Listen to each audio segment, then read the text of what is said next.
Hello everyone. Our project name is Hotel Reservation and System. We are doing, and the professor name is Dr. Shang Xu, and our teammates are myself, Sairagwa Kumbam, and my friend Srinivas Dapeta. Hello, everyone.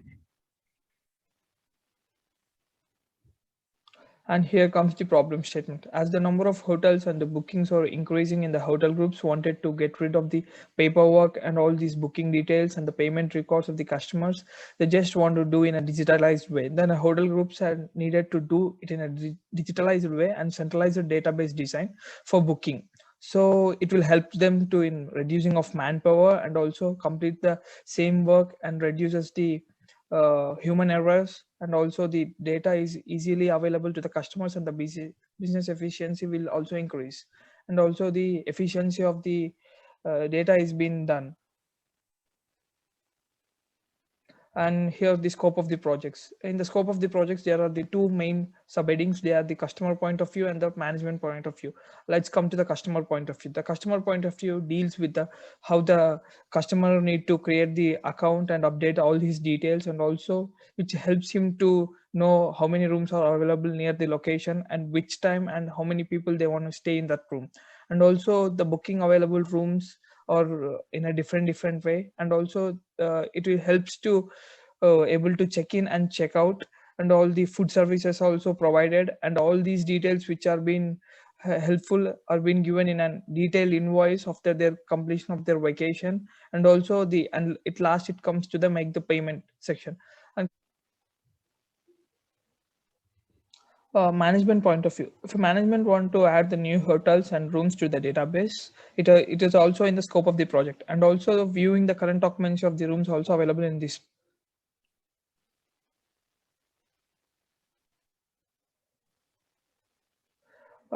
In this database, we have different type of entities. In that, they are customer details, login details, hotels, hotel rooms, room type, reservation, food service, order food, payment, states, and cities. These are the entities which are being used in our project.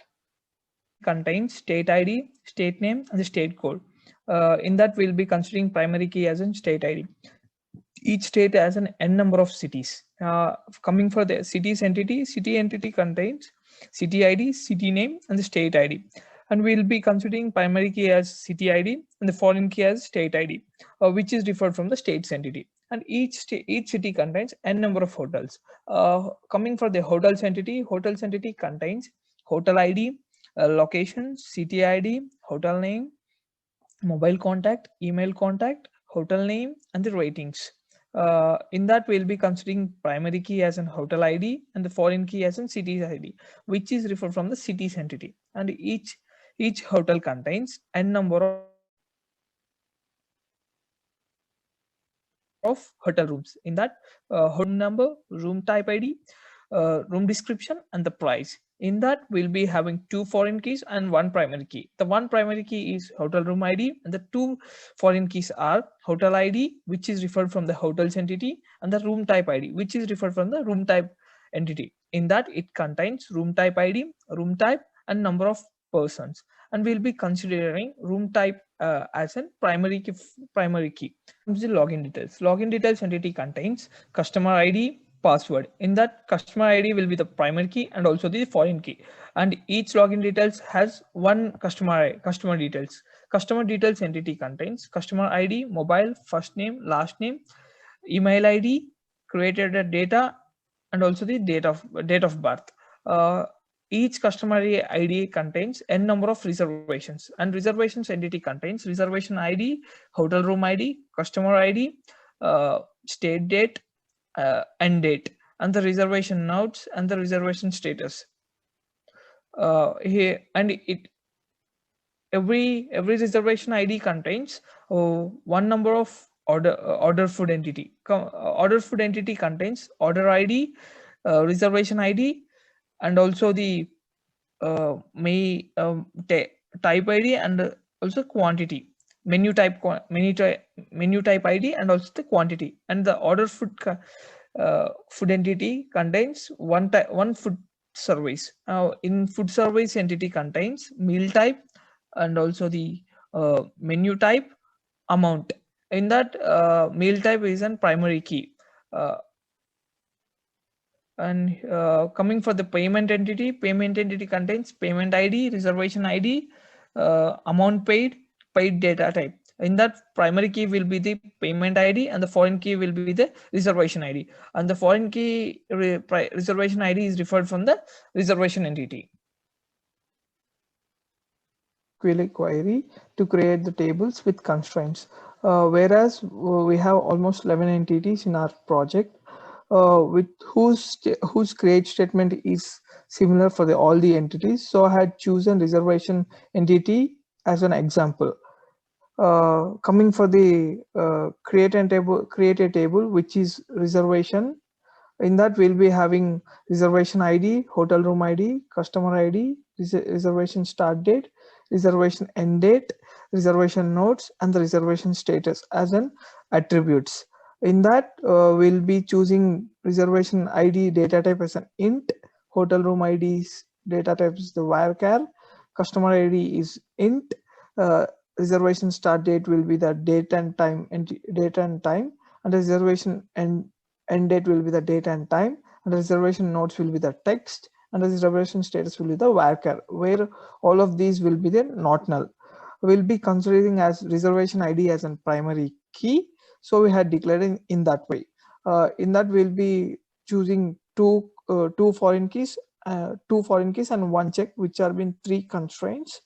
We'll be declaring constraints as an constraint ID, cust ID, and the foreign key, which is referred from the customer's ID, and the reference from the customer details entity.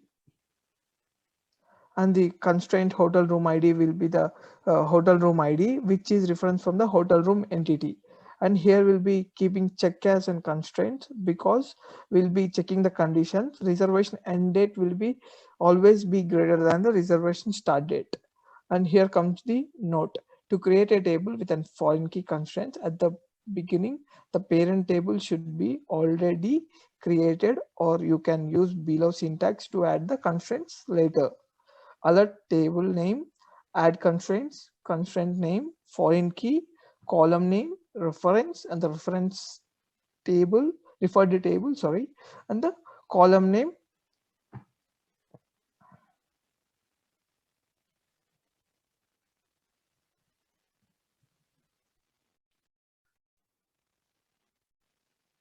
Hello everyone, my name is Srinivas Zabeta and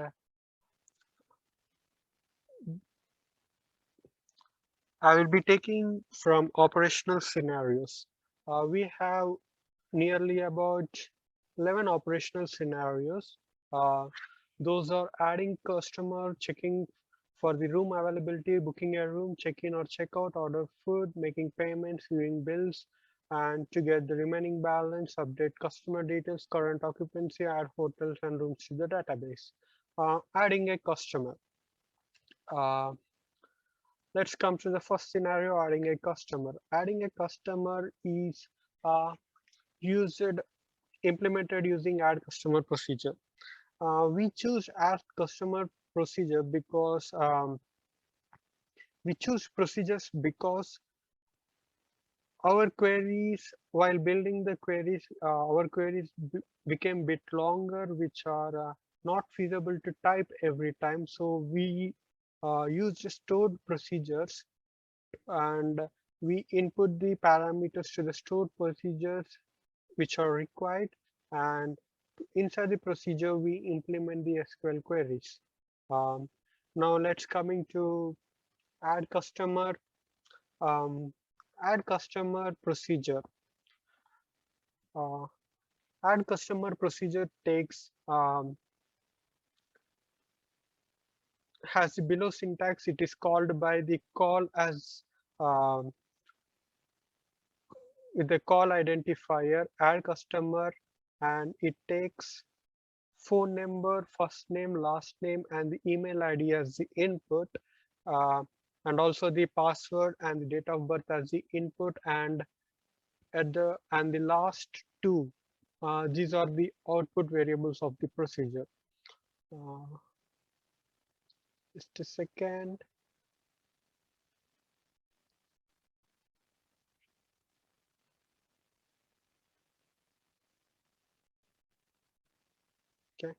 Um, Here we can see when we give the parameters to the procedure, and when we run the procedure, we can see it is successfully executed, and here we can see we are trying to retrieve the customer from the customer details table. Select star from customer details where email ID is equal to kingchow@gmail.com, which is the email ID we added just before. After running, we can see we got the record for the customer we added, and the customer ID is the 41, which is automatically generated. Now let us see how we actually implemented the customer ID procedure. Okay, uh, see here customer, this is the syntax for the creating a procedure. Create procedure. This is a definer statement. uh, it's automatically or added by the SQL workbench who is creating the procedure. um, Now we are creating a procedure on the name of add underscore customer, which has mobile, last name, first name, email ID, password, date of birth, and uh, password, date of birth as the input, in which all of them are the varchar data type, and p underscore member underscore id as the output, and message as the output, which is int and text data types respectively. Let's coming to the procedure body. First, I'm declaring member ID. I'll tell you why I declared the member ID later. Now let's coming to the statement. If date diff of now comma date of birth greater than or equal to 6570, which is equal to 18 years. Um, that means that this procedure will be executed only if you are above 18. Uh, this date diff is a function. It will give the difference in number of dates. Now is now is a function which gives the current date and time of the current date and time, and current date and time is uh, subtracted from date of birth provided by the user. Now, as 6570 is the number of days in 18 years, if the number of days is greater than that, it will execute the body of the if condition. Now let's coming to the if condition body. I'll tell you why I use this select statement later. Uh, okay, I'll tell you right now. See, there is a declaration on the line 11, which is member ID. I used select statement even though we have auto increment option in the tables, but um uh, auto increment option in the tables, we can use primary key as we can keep the constraint auto increment on the primary key. But what happens is if you try to execute a insert statement on a table, and if it fails, the auto increment will anyhow increase. No, even though there is no record inserted into the table, the auto increment will uh, increment the index of the primary key. So that is the reason I choose this. What it does is it will select the maximum of the customer ID, which is integer type. So it will get the maximum number. That means if a customer is 1, 2, 3, 4, 10th customer, he will be the maximum customer. And as he is maximum customer, we are increment it being y1, so it will be the 11th, and the new customer will have 11 as the customer ID. And we are assigning select star the new customer ID into the member ID, and we are setting the member ID p underscore member underscore ID equal to mem ID. Now we are inserting customer details into the table, uh, which takes customer ID, mobile number, first name, last name, email ID, date of birth, date, values. Uh, these are all the values which are input parameters to the procedure. Now it will be inserted into the database table.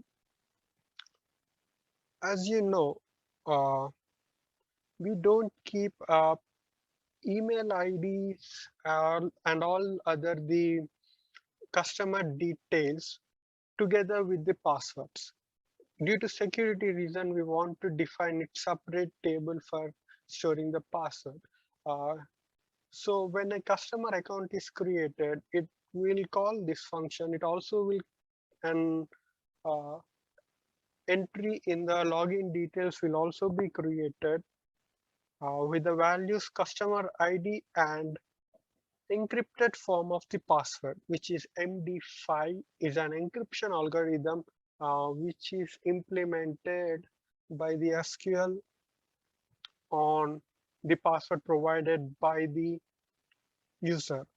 So as there are two output variables, set uh, message equal to account creator successful. If everything inside the procedure runs good, the message will be set to account created successful.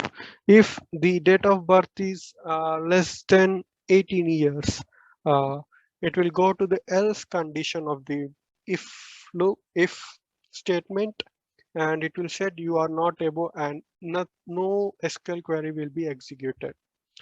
This is how we implemented the customer procedure, add customer procedure. Now let's consider we successfully created the account for the customer, and it has username, password, email ID, date of birth, everything in the database. Now let's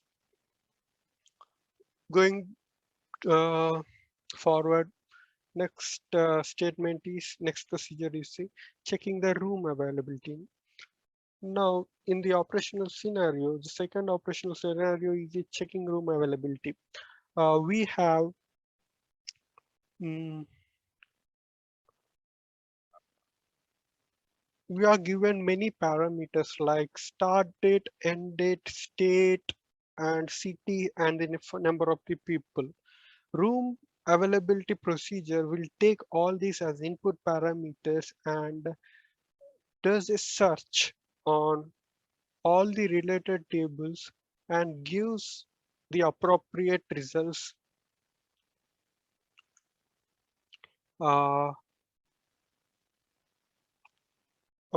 results. That means what are all the rooms available on from particular day to particular day in this city and in this state for these many members of people. This is a procedure implementation does. Now let's go to procedure implementation.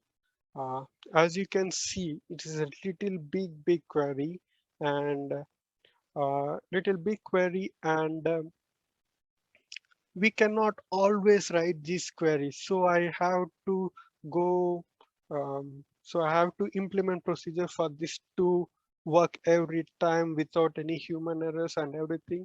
And it is good to implement this in procedures, because by implementing procedures, we will increase the speed of the query execution. Not query execution, to be honest, it is like if if someone is in remote area, if there is a procedure, we have to just pass the parameters to it. If there are no procedure, we have to send entire query, which is which is lengthier than the procedure parameters.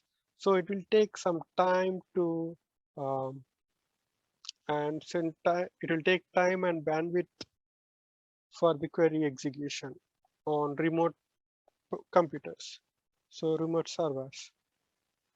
Now let's coming to this procedure. It has um, following input parameters, and I didn't declare any output parameters. Input parameters are start date, end date, and the city name, state code, and the persons, for how many persons you need room for. Um, Before going into the query, I declared two global variables, that is at the rate start date and at the rate um, end date. Uh, we can declare it as a local variable here, but I just want to try, so I declared those as global variables, and in the previous example I declared them as a local variable just to explore the queries I have done in that way. And I have two I have a one function called str2date, which is inbuilt SQL function which takes SQL as the input query, and SQL sorry we have str2date function which takes string as the input and convert into date, and we have concat function which concats two strings together, and you can see over here uh, start date is appended with 12 p.m. Why I've done is that I want to check only uh, the start of the reservation will be from today afternoon, for example today afternoon to tomorrow afternoon, not a today morning or something like that. Every day reservation time will start today afternoon at 12 o'clock, not some other time else. He can come anytime, but the reservation will be begin, and he will be charged from 12 p.m. to 12 p.m. 12 p.m. to 11:59 a.m. of the next day. Um, and this is the string format I have used, which have been giving inside. Um,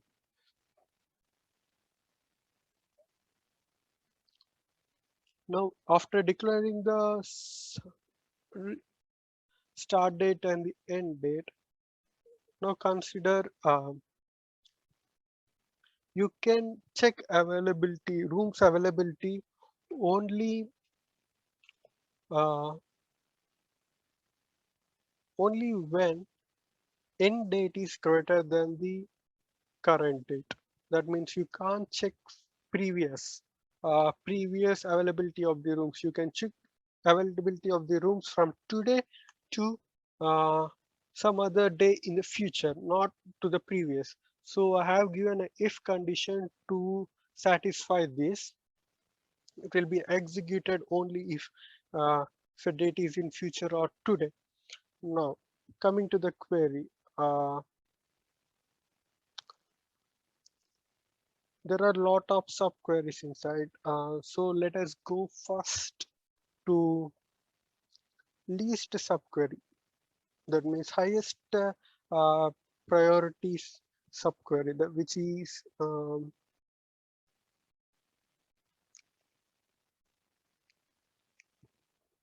yeah, over here.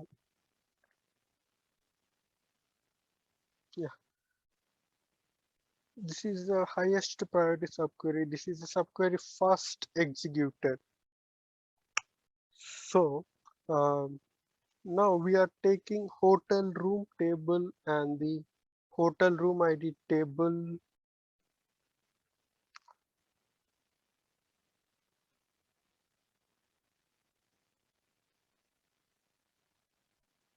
Okay, in hotel room table, we have hotel room ID entity. Um, what we are doing is we are taking all the rooms. We are taking all the rooms which are overlapping with the dates given by the user, and we are taking all the rooms that are available in the hotel database. That is, we are taking all the rooms that are available in the hotel database, and we are taking all the rooms that are overlapping uh, with the dates given by the user. And if we subtract both, that means if we subtract both, we'll get all the available rooms for a particular period of time, on a particular period of time. That is what we are doing here. See, select star from hotel room, select hotel room, everything from the hotel room table, where hotel room, all the rooms will be in the hotel room table. So we are taking all the rooms from this, and which are not in the as it is a subtraction, as it's a kind of subtraction, that is, which are not in the uh, subquery executed below. This subquery gives all the rooms that are overlapping with the date given by the user. So we'll get all the rooms that are available uh, in this subquery, which is after inner join and before inner join in on the last but one line. So after that, we are inner joining the all the available rooms with the city, uh, with the query over here, which gives all the available rooms uh, in the areas given by the provided by the user. So let us consider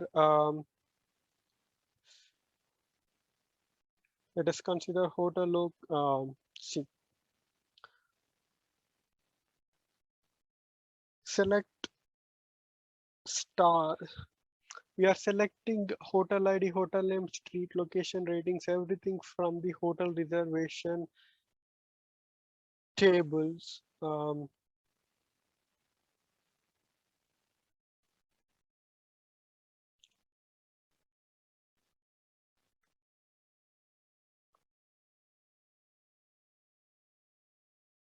Okay. Now we have all the tables that are all the rooms that are available right now in the given period of time, and we are inner joining it with the table in the rooms that are available in a particular location. That means as the user given. So if we inner join, we'll get the common rooms that are available and as well as that are in the given particular location. And we are taking inner joins in the subqueries to get all the details needed about the hotel, like price, room number, um, and the ratings of the hotel room, etc. This is how we implemented uh, the room availability procedure. Now coming to booking room. After room available, if we are trying to book a room, um, we call this procedure called book room, which takes email ID as input and room number, hotel room ID as the input, and start date and the end date. If we call this procedure with these details, the booking will be done successfully. And if we, you can see, if we try to recall it and if we try to book the same room on the same date and same time, uh, you cannot book the room because it's already been booked before. So we can verify that our function is running correctly, and we'll see how this booking procedure room is implemented. Now we can see insert into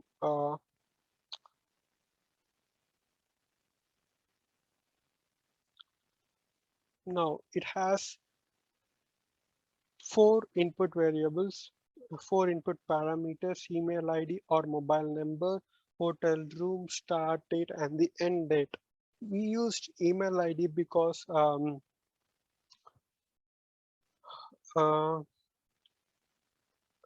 as we know that a customer can't remember the um, customer ID for long period of time, so he can remember his email ID. So I want to parameterize email ID for booking, email ID or mobile number for booking the room. uh,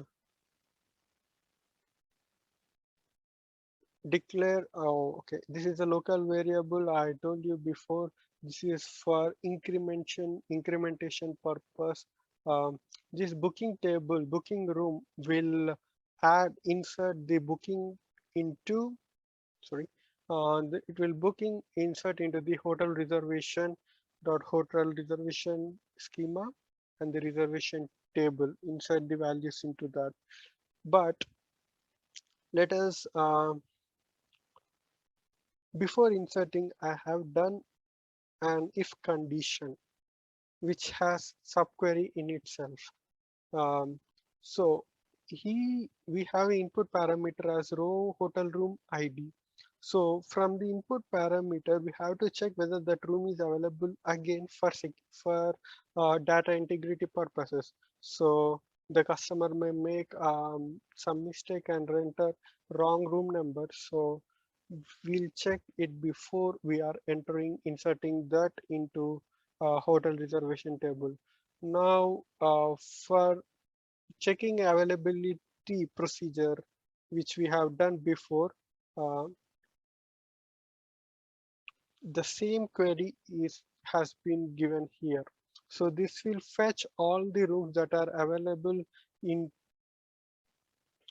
available, and it will in the in pa in operator will make sure uh, that the given room and the room available given room is inside the room available. After this function satisfied, it will go to the insert statement. Insert into uh, reservation. So what happens is hotel reservation is schema name, reservation is a table name or the entity name. It has the following entity: reservation ID, hotel room ID, customer ID, reservation start date, reservation end date, reservation notes, reservation status. Values. This is a syntax for insert. So inserting the values, first value is a registration number which we have obtained from here, which is automatic. I don't want to use auto increment because when it fails, the incrementation is already been done. So it may uh, create some problems in the future. So I don't want to use the auto increment. So I use this. Um, Now inserting the values as customer ID, registration number and hotel room ID provided by the user. Uh, and while storing inside, we can see the entity table has customer ID as the column name or the attribute. So we didn't take this attribute from the customer. We took the email ID or the mobile address. So when we check, select the customer ID from hotel reservation dot customer details, where email ID equal to email or mobile, or email equal to um, email ID equal to email or mobile equal to email or mobile, it will fetch the customer ID when the email ID or the mobile matches with the customer records. And we have the start date provided by the customer, end date provided by the customer.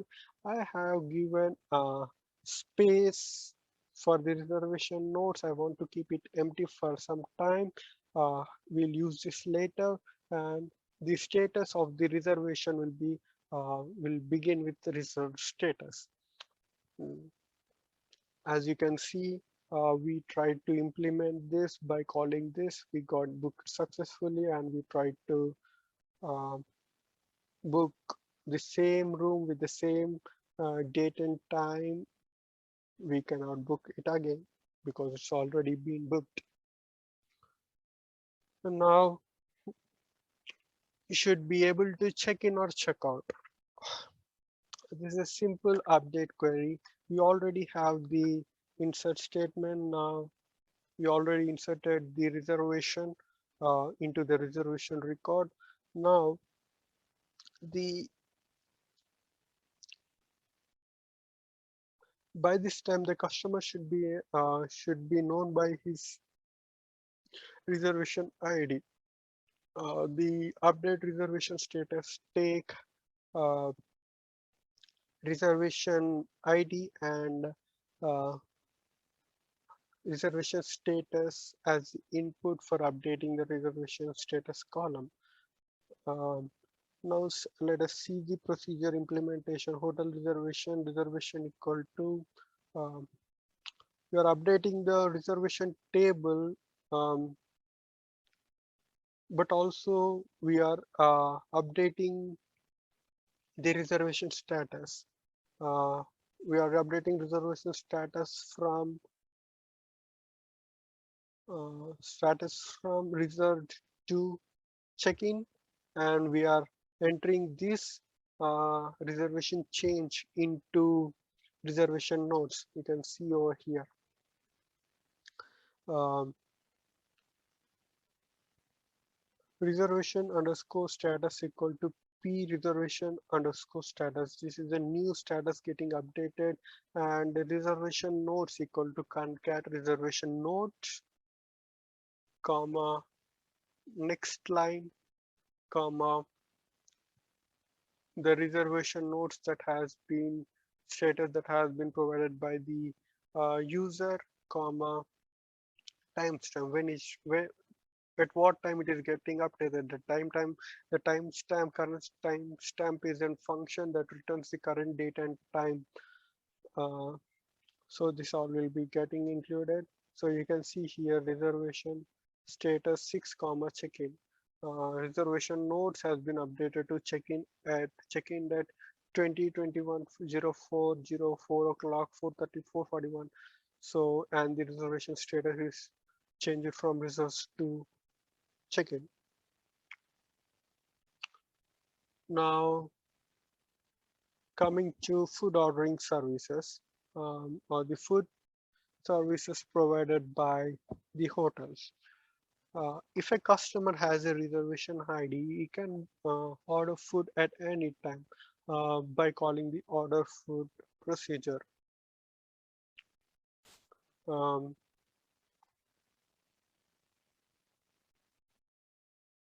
okay, it's recording. Order food procedure.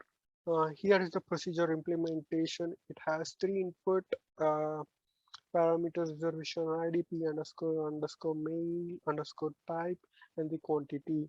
The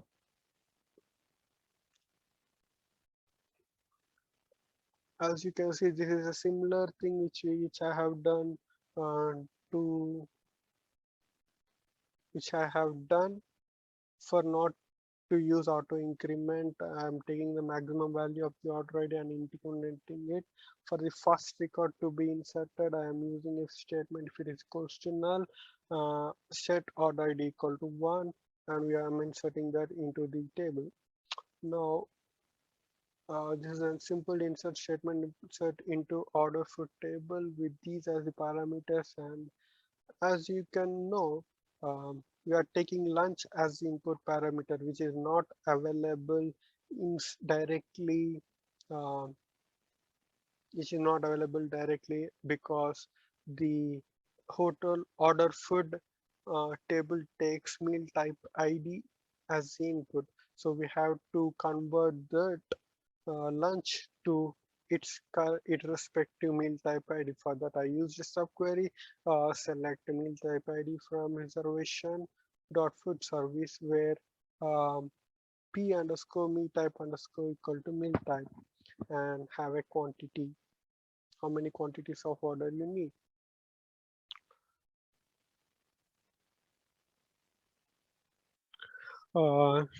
Now let's coming to the next procedure, that is make payments procedure. Uh,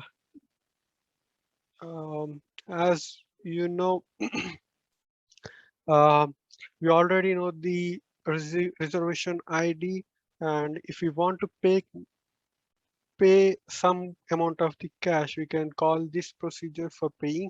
It will just um, add insert the data into the payment table with reservation ID provided by the user and the amount provided by the user. Um, so this is how the procedure is implemented. Select max. This is for getting the record straight. That means um, without using the auto increment, and I'm directly inserting that into the payment statement. You can see insert into payments where it takes payment ID, reservation ID, and amount paid as input. Mm,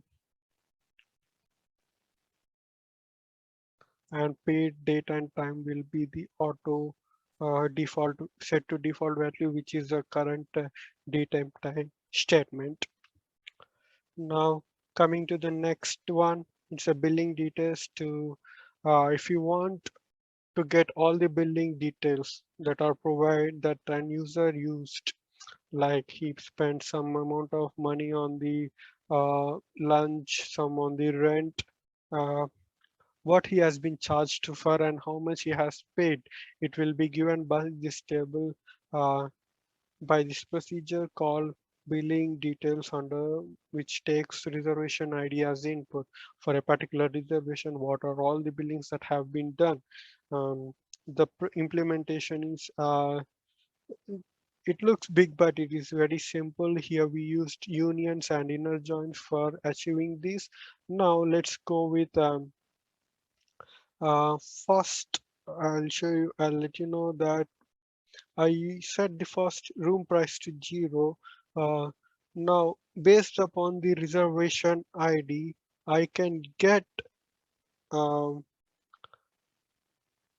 based upon the reservation ID, I can get the room price by inner joining the reservation table um, with the hotel room table, which contains the price of the rooms.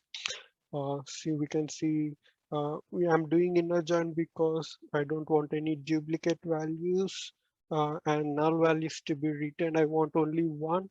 So select which are in common. So select a price into room price ID, which is a variable declared up over here, and our reservation table inner joined with the hotel room table, which contains the price on, and the done. mm, join has been done on the condition room ID equal to hotel room ID equal to hotel room ID, which is unique in the hotel room, but it's a foreign key for the reservation table. And I'm extracting on the records, and I'm filtering it with the where condition, where registration ID equal to registration ID from the reservation table equal to registration ID provided by the user. So we can get all the records of the table. Now, as I got the price of the room and I stored it in at the rate room underscore price global variable. Um, Now let's come to the subqueries and the unions here. Here, um, first, this is 11 to 14 is the first subquery. This subquery select order ID, quantity, meal type as bill. See, what it does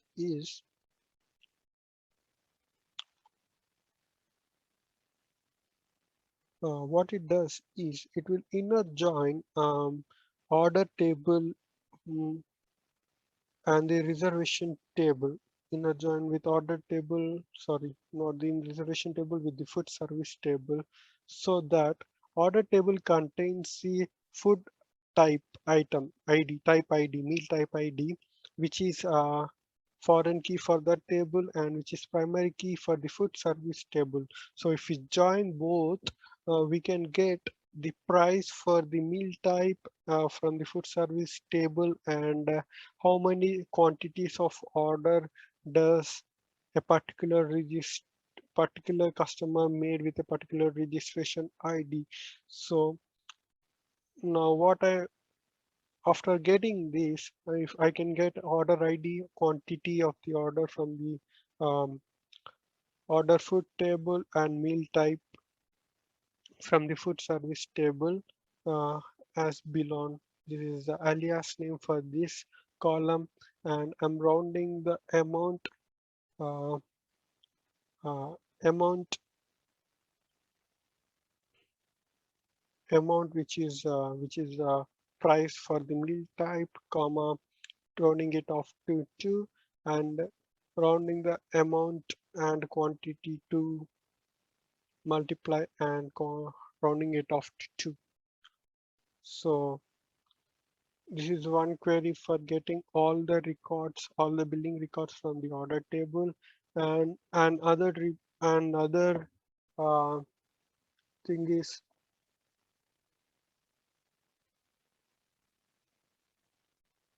uh, now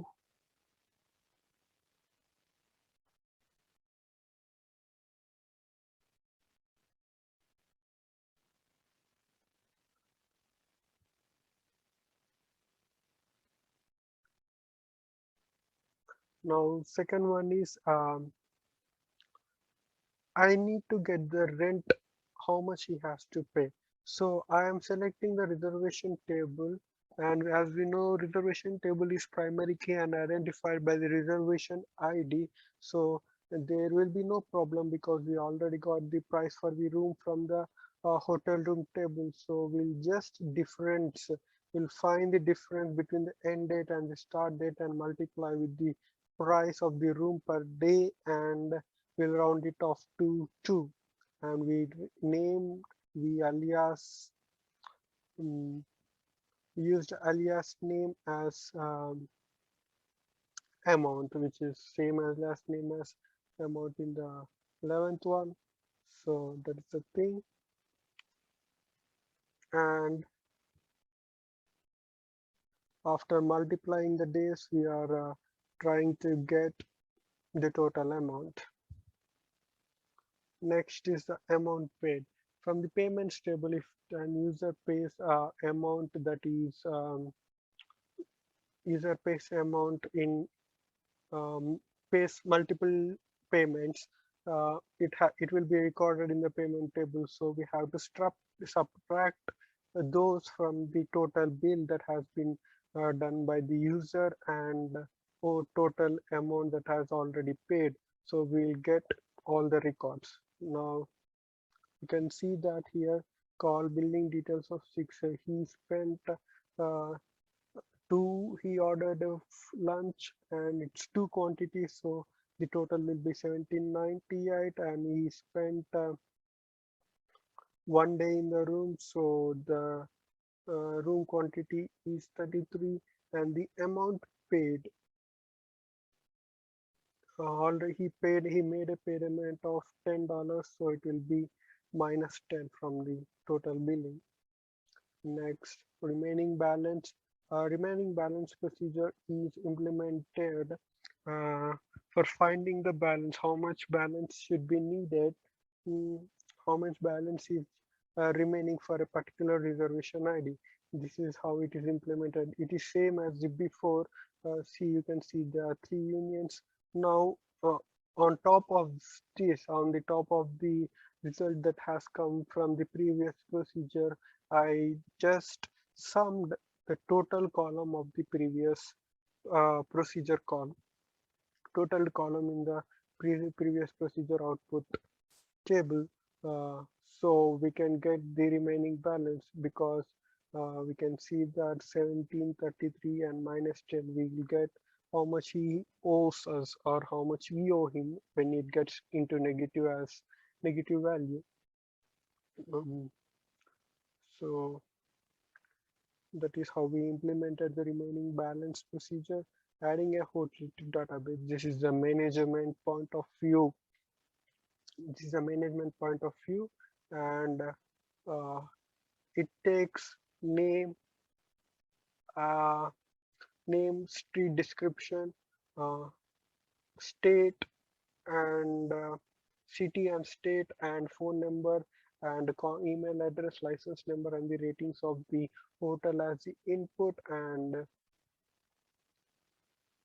it it will take those as the input, and it is just an insert statement, but there is this table does not directly allow does not directly take um, street sorry state and city as input. It has to refer it from the tables that are state table and the city table, and have to fetch their respective uh, primary keys to insert those keys into the um, registration hotel tables. So uh, as you can see, hotel registration name, street address, and the city and the state, phone number, email ID, license, and the ratings. We can see when we call this, it is got added, and here we can see that it is already added to the database. With this number. And this is how we implemented the hotel reservation procedure. Uh, Declare p underscore int select max. This is for incrementing the hotel ID. If hotel ID equal to null, this is if we are entering the first address, first hotel, it will be executed. If not, it won't be executed.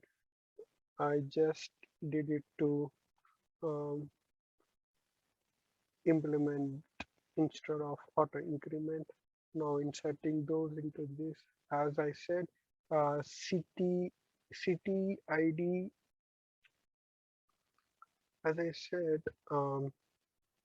cities and states are not directly available, directly inserted into this. We have to fetch their city ID. So I use select city ID from hotel reservation status, where uh, state equal to this. So it will get state code equal to this. We'll get the city ID for a particular city, uh, which also unique for state, and p underscore hotel underscore name is the other entity, and all the other entities will be included. And coming to the next, add a particular room. This is um, same implementation as before, but you see this here is the implementation. I'm adding just a second.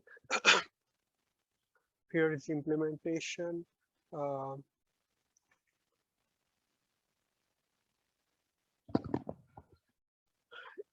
Insert into hotel reservation, and as the room type ID is not directly available, we will fetch this from this, and I have used concat to customize the um, hotel room ID, which is unique for every room from every hotel.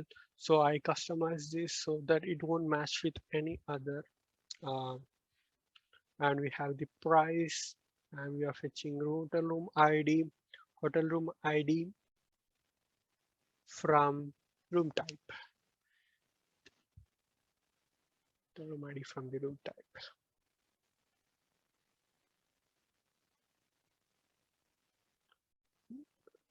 I just want to verify the differential integrity that we implemented over here.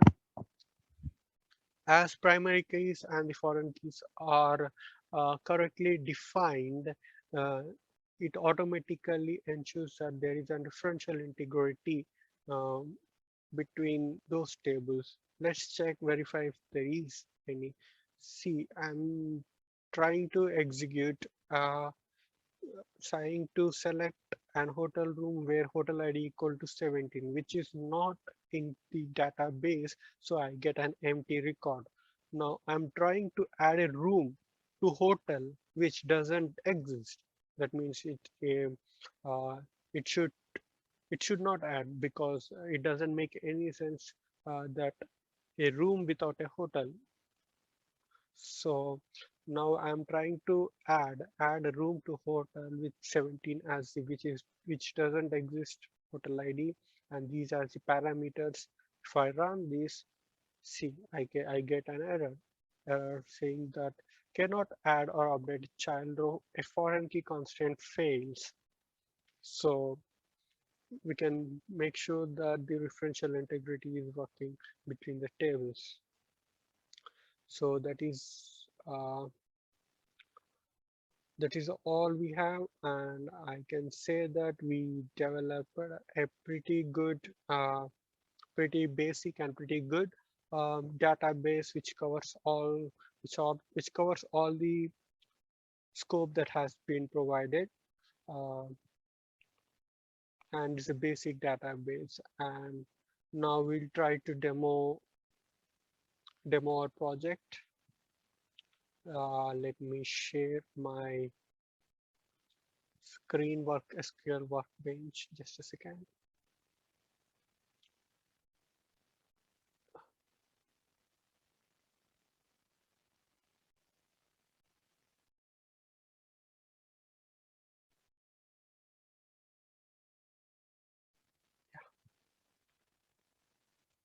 Uh, I think you guys are able to see my screen with SQL workbench as.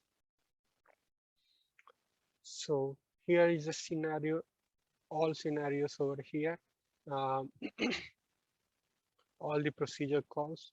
So just a second,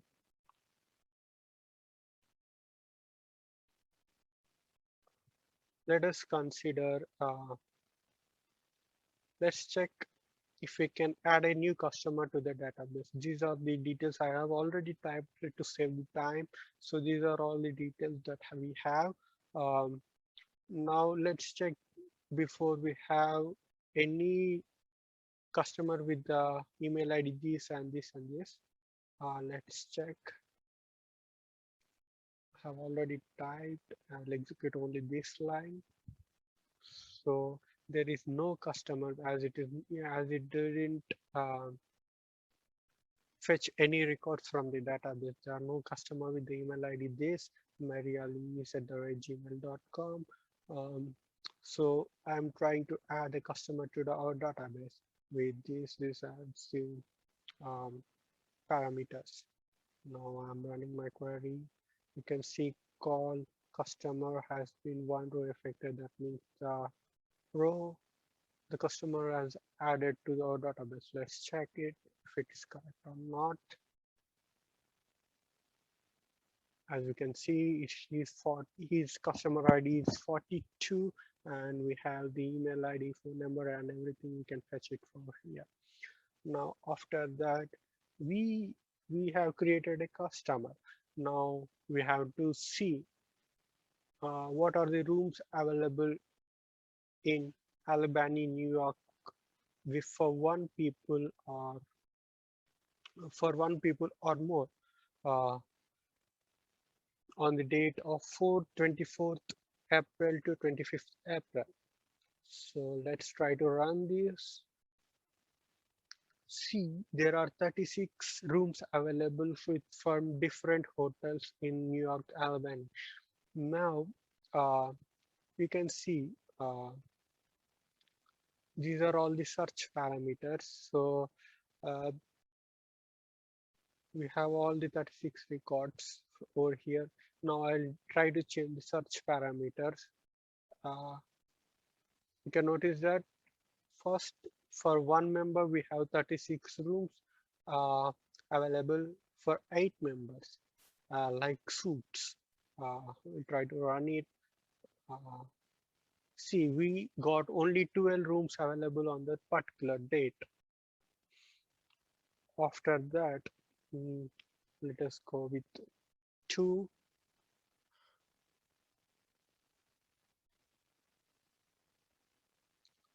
There are 36 rooms because minimum number of is 1 equal to 2.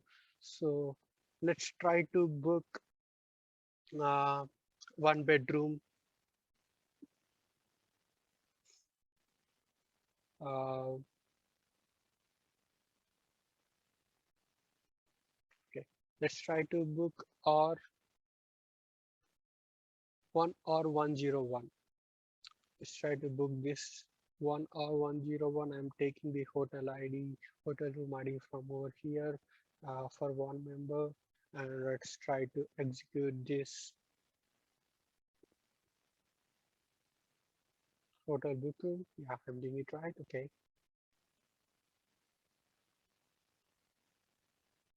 See, we got a message that it states the booking has been done successfully. Uh, let's try to check. Uh, as we all know, let's try to check from the reservation table where hotel.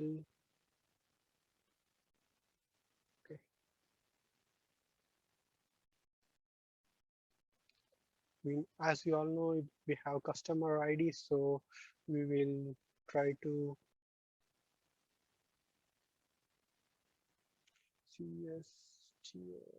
customer underscore ID equal to 42, right? Yeah, we have customer ID and 42. Now let's try to run these. We should get a record from the reservation table. Oh, I'm sorry. Uh, the reservation table is over here. Control X.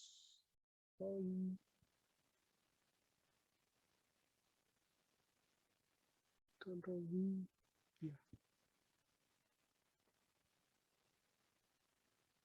Let's try to run the last statement. See, the reservation has been made for the room from 24th to 25th afternoon, 24th afternoon to 25th afternoon, and let's do something like we try to book the same room with the same name. Sorry, not in the name, same room with the same date and time again. We shouldn't be able to do that because it's already booked before. So let's try to run this again, the same statement. See, we get the error. We didn't get the error because error has been handled. So we got a message that we cannot book. And let's see if there are any duplicate entries into the database tray. So let's try to run this again. Um, See, there is no other record entered into the database table, so the integrity of the data and the referential integrity is pretty good for till now. Now let's go to uh, reservation update status. As you can see from here, the reservation ID is 8. So let's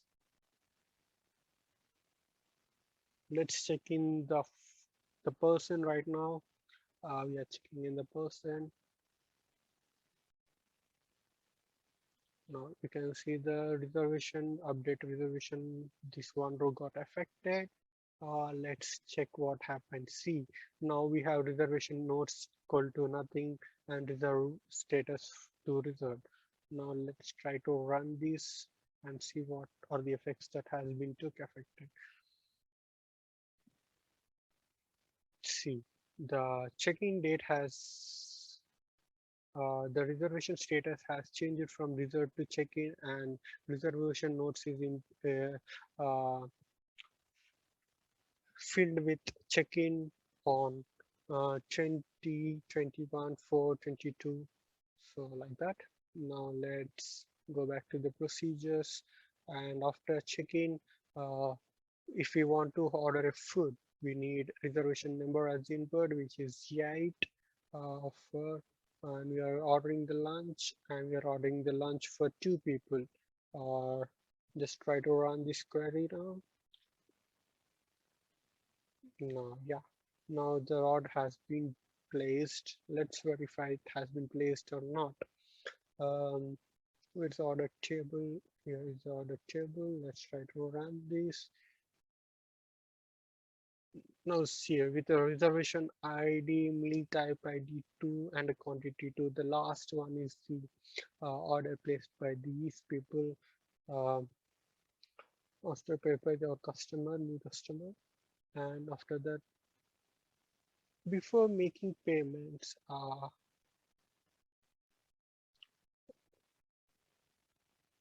okay, before making payment, let's check what is the remaining balance.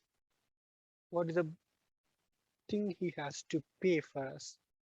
Um, Sorry, there's a parameter. 8 will be the parameter. This is reservation number. So, so the remaining balance is 47.98 as before this. Let's try to check what he got billed for 47.98. Let's check here and try to run the query, and he has two billing items, one for room rent which is $30 and $8.99 for food, which is two quantities, so it is 17.98. So he has been billed for this. Now let's try to uh, make a payment. Let's try to make a payment. Payment has reservation ID and the amount. Let's try to pay how much? $10. Okay. Now let's make $10 payment right now, and we can make it later. Now I'm trying to make a payment of $10. Yeah, that's right. Now I'm executing the statement. Now the statement has been done, and let's check what is the remaining balance. We made already $10. It should be 37 some change. Yeah, 37.78, 37.98, which is working wonderful. Now let's see the billing details. Uh, as you can see that we have paid and $10, which is recorded uh, in the database, but it is not directly decoded. It fetched from different tables, all from the order table, the room rent from the reservation table, and reservation table referred the room tables to get the price from it, and uh, amount paid is referred from the payments table. So everything coming together now, so that he can get everything into one place. Next one is the let's make the payment full. Let's first check how much remaining balance is there. Once again, 37.98. Let's check. Make a payment of 37.98. 37.98. Let's try to run these. Yeah, that's right. And check remaining balance right now, which should be 0. That's parking perfect. We paid every our bill, and we can check in. After check-in, we have done with the stay, so we can do checkout. Now I am trying to update the reservation date status to checkout. So, and let's change. Let's see what's the reservation status is. Where reservation status is customer equal to 45, 42. Okay. So the reservation status is checked on that. That's working wonderful. Now everything has been done. Now if we want to update the details of the customer, we have to call update details customer. Let's see. First of all, let's see what are the details right now inside the table. Uh, let's focus on, we can change anything we want, but first let's focus on uh, email ID, which I'm going to change right now. Here it's marialuis@gmail.com, and no any other number in this email ID. So I'm now trying to change this marialuis@gmail.com to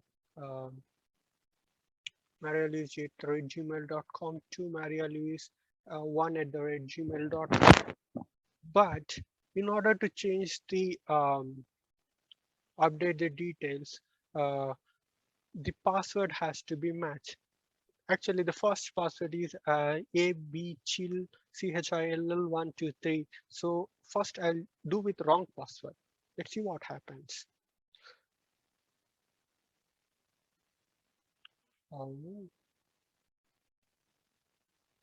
see, uh, the query has executed, but it didn't affect any rows. You see, you can see over here, 0 rows affected because uh, the update details didn't work because the password and the username didn't match. See, let's check into, sorry, it's over here.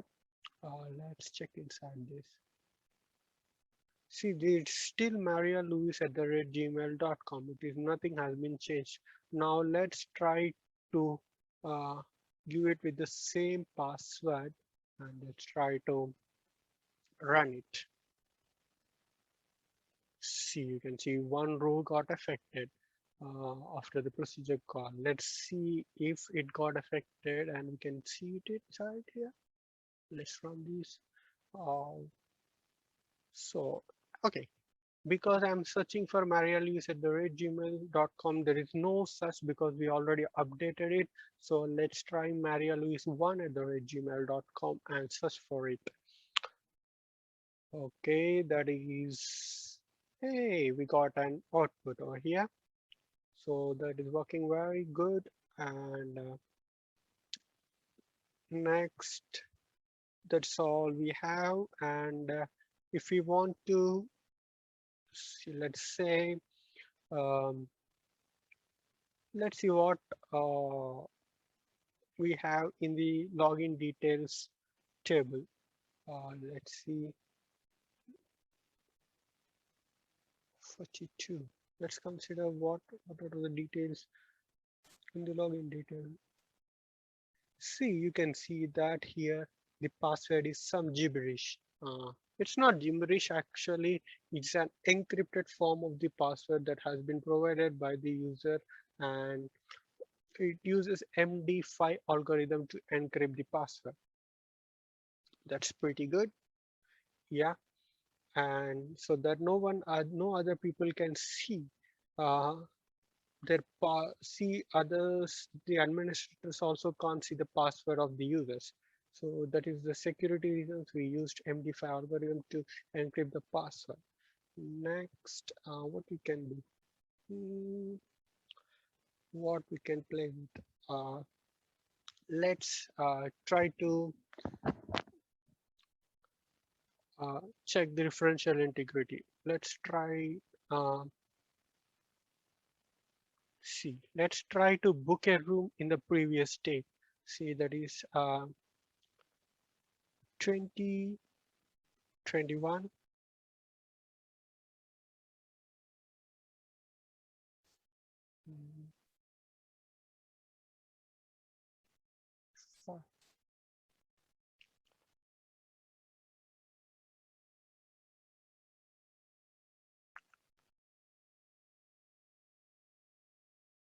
See, as you can see over here, we got a message, choose a date from the future. So that is what I'm saying, the technical constraints on the database.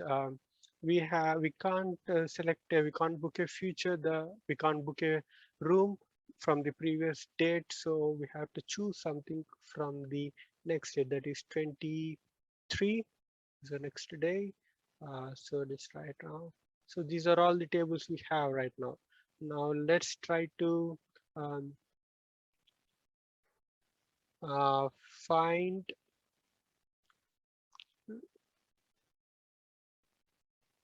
mm, let's do some integrity checks. Let's try to, so as we know from the previous,